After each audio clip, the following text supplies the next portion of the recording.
শাপলা চত্বর হত্যা মামলার প্রধান আসামি শেখ হাসিনা, তালিকায় আছেন আরও ৪১ জন।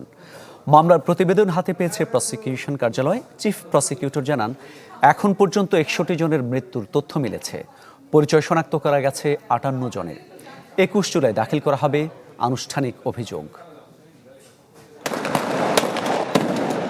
১৩ বছর আগে ২০১৩ সালের ৫ মে দিনভর উত্তেজনা ও সহিংসতা ছড়িয়ে রাতে মতিঝিল শাপলা চত্বরে জমা হয় হেফাজতে ইসলামের নেতাকর্মীরা। তাদের সরাতে রাতভর ইন্টারনেট ও বিদ্যুৎ বন্ধ করে চালানো হয় গুলি ও নির্যাতন।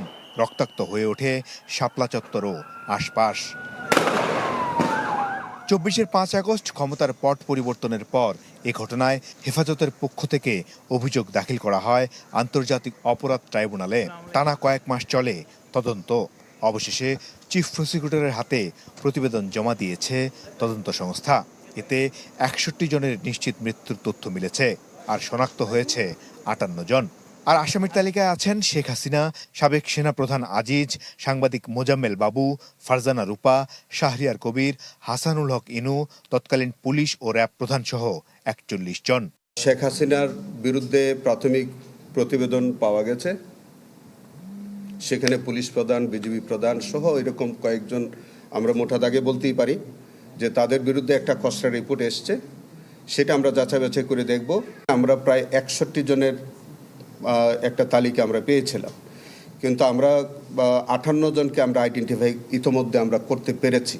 সাংবাদিকরা কেন এ মামলায় আসামি, এমন প্রশ্নে চিফ প্রসিকিউটর বললেন, এটি আদালতে প্রমাণ করা হবে। কে আসামি হবে, কে আসামি হবে না, সেটা যখন আমরা বিচারের সম্মুখীন কাউকে করব, নিশ্চয়ই তখন আপনারা বুঝতে পারবেন যে কেন কেউ আসামি হবে অথবা কে আসামি হয়নি। এটা তো বিচারের বিষয়। কে পুলিশ, সাংবাদিক, আইনজীবী, ডাক্তার, এইভাবে আমরা দেখি কিন্তু ইনভেস্টিগেশনটা হয় না।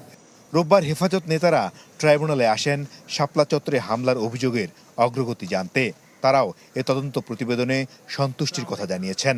রাষ্ট্রীয়ভাবে এটাকে তৎকালীন সময়ে এই শাপলার শহীদদের গুম করার একটা অপচেষ্টা হয়েছে। এই জন্য সংখ্যাটা যেটা আসছে সেটা হলো শুধুমাত্র তাদের সংখ্যা যাদের অথেন্টিকভাবে যাদের তথ্য আমাদের কাছে সংগৃহীত হয়েছে। ২১ জুলাই তদন্ত প্রতিবেদন ট্রাইব্যুনালে দাখিল করে পলাতকদের বিরুদ্ধে গ্রেপ্তারি পরোয়ানা চাইবে প্রসিকিউশন। এটাই শাপলা চত্বরে হেফাজতের সমাবেশে হামলার প্রথম মামলা, যার বিচারের আনুষ্ঠানিকতা শুরু হতে যাচ্ছে। মাসুদুর রহমান, চ্যানেল 24, ঢাকা।